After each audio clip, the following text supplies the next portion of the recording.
लिए सुप्रभातम। नमस्कार। आचार्य Shukla YouTube channel में आप सबका पुनः स्वागत है। बंधु, आज प्रातःकाल की बेला में अद्भुत सच्चाई, शास्त्रों का विशेष रस और ज्ञान परिज्ञान की बातों की जानकारी आज आप सबको प्राप्त होगी। देश विदेश में बैठे हुए मित्र बंधुओं, हमारे सभी लोग आज के ये विचारधारा के, जो संस्कृति के ज्ञान और प्रमाणित शास्त्र का रस है, वो आप जरूर सुने ध्यान देकर। आज का यह जो वीडियो स्पेशल बनाया जा रहा है, इसका अद्भुत फल है और भाई बहन का प्यार है और रक्षाबंधन का त्योहार है। अगर बंधुओं, रक्षाबंधन जैसे त्योहार अगर हर वार्षिक में 2 बार, 4 बार, 5 बार आते रहें तो मुझे लग रहा प्यार भाई बहन का और परिवार का प्यार अपार हो जाता है। लेकिन संस्कृति में शास्त्र प्रमाणित किया गया है कि यह रक्षाबंधन का त्योहार तो एक ही बार वार्षिक में आता है। इस बार का भी एक ऐसा ही अद्भुत चमत्कारिक यह त्योहार भाई बहन के जीवन में आया है और भाई बहन के जीवन में खुशियां लाएगा और जीवन में यह अद्भुत चमत्कार छा जाएगा।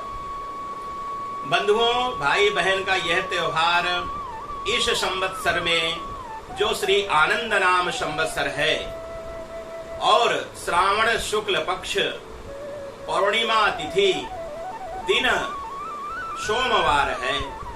ध्यान दीजिए, श्रावण मास का 5वें सोमवार में, अद्भुत और चमत्कारिक सोमवार में यह रक्षाबंधन का त्योहार पड़ रहा है। तो मित्रों, आज का यह जो विषय है, यह आखिरकार यह आपको जानकारी मुझे देनी है कि क्या यह 5वें चमत्कार का एक फल सोमवार में बदल रहा है या सोमवार का दिन यह फल चमत्कारिक में बदल रहा है।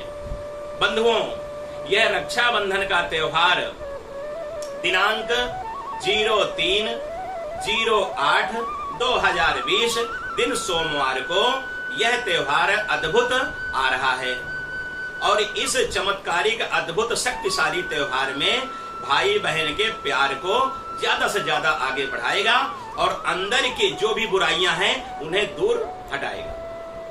ध्यान दीजिए, अगर प्यार किसी को देखना है तो भाई बहन का प्यार देखें, माँ बेटे का प्यार देखें और भाई भाई का प्यार देखें और गुरु शिष्य का प्यार देखें और पिता और पुत्र का प्यार देखें।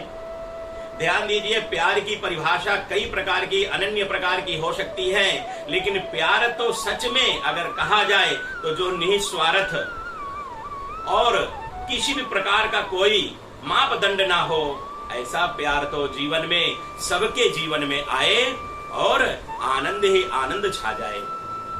बंधुओं, देश विदेश में जहां पर भी हम लोग बैठे हैं, अगर हम प्यार की परिभाषा को समझें तो प्यार आपके जीवन में खुशियों को लाता है और बुराइयों को भगाता है। इसलिए कहा गया है कि आप देश विदेश में कहीं पर भी बैठे बंधुओं, आप रक्षाबंधन के त्योहार या हमारे जो धर्म, संस्कृति और सनातन धर्म के त्योहार हैं, उनको बड़े ढंग से आप मनाएं। क्योंकि जब आप त्योहारों को ढंग से संपन्न करेंगे, ढंग से उनको खुशियों से मनाएंगे, तो आपके जीवन में, आपके बच्चों के जीवन में और आपके नात रिश्तेदार के जीवन में प्यार ही प्यार भर जाएगा। बुराई की कहीं जगह ही नहीं रहेगी, क्योंकि हम लोग किसी भी त्योहार को मन से, श्रद्धा से, विश्वास से और इसमें लीन होके नहीं मना पाते। बंधुओं, अगर लीन होके त्योहार को मनाना है तो आपको क्या करना है कि उस दिन के त्योहार का शांत वातावरण होना चाहिए घर में और प्यार की परिभाषा होनी चाहिए वहां पे। कैसे कि सोते और जगते हुए, मुस्कुराते हुए उस जीवन का प्रारंभ करें प्रातःकाल की वेला में, और जो मुस्कुराते हुए चेहरे दिखते हैं, वह चेहरों के द्वारा देख करके, मान करके, हंस करके, बोल करके, बातें कर करके उस त्योहार में हम प्रवेश कर सकते हैं।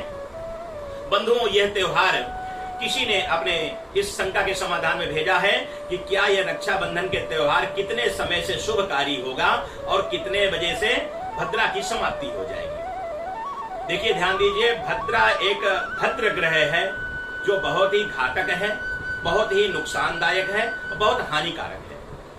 भद्रा ग्रह को यह समय ऐसी बेला है जो मैं बताऊंगा कि भद्रा के अनन्य प्रकार के स्वरूप हैं, अनन्य प्रकार के इसके रूप हैं, और अगर मैं उनका विस्तृत ढंग से बताऊंगा तो मित्रों यह वीडियो 10 मिनट का न बन के यह 1 घंटा का हो जाएगा। बंधुओं ध्यान दीजिए, 3 अगस्त को 2020 सोमवार को भद्रा 8:30 में सुबह समाप्त हो जाएगा। तो अगर सुबह 8:30 में समाप्ति के बाद हम रक्षाबंधन के त्योहार का कार्यक्रम प्रारंभ करेंगे, तो पहले सूर्य जिमाना, जिसे बोलते हैं पुतलों का जीवन कराना, उनको जीवन कराने के बाद, सूर्य जिमाने के बाद आप रक्षाबंधन के भरपूर अपनी रसोई में हंसते खेलते हुए रसोई के अद्भुत पदार्थ आप तैयार करेंगे। खाद्य पदार्थ जो बोलते हैं, उसमें मिष्ठान अति आवश्यक है। वह मिष्ठान आवश्यक बनाने के बाद आप किसी भी बेला में, सुबह काल के बाद किसी भी बेला में रक्षाबंधन का त्योहार प्रारंभ करें, और रक्षाबंधन के त्योहार में आप अपने घर को हंसाएं, खिलाएं और सजाएं। जब घर आपका सजेगा तो आपके घर में साक्षात भगवान महाकाल शिव और माता पार्वती, भगवान नारायण और ब्रह्मा जी की कृपा आपके घर में बरसने लगेगी। अगर आप जब तक घर को सजाते नहीं हैं, तब तक त्योहार मनाने में आनंद नहीं आता है। त्योहार को मनाएंगे तो आप घर को अवश्य सजाएं। सजाने के बाद आपका घर खिलेगा और हमारे एक दूसरे के मन और दिल मिल जाएंगे। ध्यान दीजिए, जब मन और दिल अगर एक में मिल जाते हैं तो हमारे जीवन की हर बुराई वहीं पे भस्म हो जाती है। इसलिए आपको क्या करना है, उस दिन के अद्भुत यह त्योहार को बड़ी प्रसन्नता से, बड़ी खुश भरी लीला में और उस बेला में आप प्रारंभ करेंगे, जिस बेला में आप संतुष्ट हो, प्रसन्न हो और काम से बिल्कुल थोड़ा सा विश्राम में हो, फ्री हो। काम करते करते किसी त्योहार का मनाना यह उचित तो नहीं है, इसलिए काम से फ्री हो जाएं।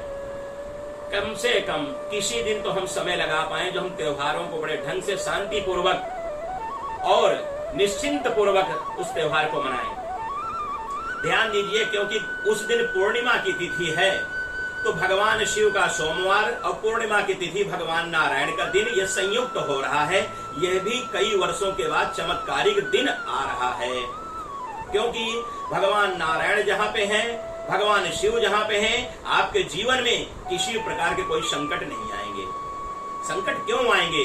जहाँ भगवान महाकाल बैठे हुए हैं, उस दिन का प्रारंभ हो रहा है सोमवार, और जहां पूर्णिमा की तिथि भगवान नारायण, माता लक्ष्मी आपके घर में निवास करने आ रहे हैं, आपके घर में कृपा और अद्भुत चमत्कार करने आ रहे हैं, आपका जीवन सफल हो जाएगा। इसलिए उस खुशी भरे त्योहार को बड़े ढंग से मनाएं और परिपूर्ण जीवन के सारे फल पाएं।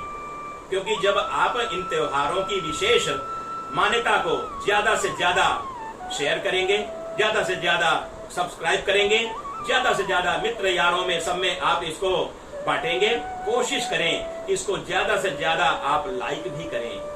कुछ अद्भुत और सुझाव रूप या प्रसन्नता रूप टिप्पणियां भी लिखें, ताकि उन टिप्पणियों के द्वारा हमको भी ये ज्ञान होगा कि आखिरकार हमारे चाहने वाले, हमारे प्रेम करने वाले हमसे क्या उम्मीद करते हैं, हमसे क्या चाहते हैं, या हमारी इस भाषा से, इन शब्दों से या इन शास्त्रों के निचोड़ से कितनी प्रसन्नता व्यक्त करते हैं, यह भी हमें ज्ञान होना चाहिए। तो बंधुओं, आज के लिए बस इतना ही मैं यह चमत्कार बताता हूँ और सबको ऐसे ही मस्तक नवाता हूँ। सबके लिए नमस्कार। ओम शांति शांति शांति।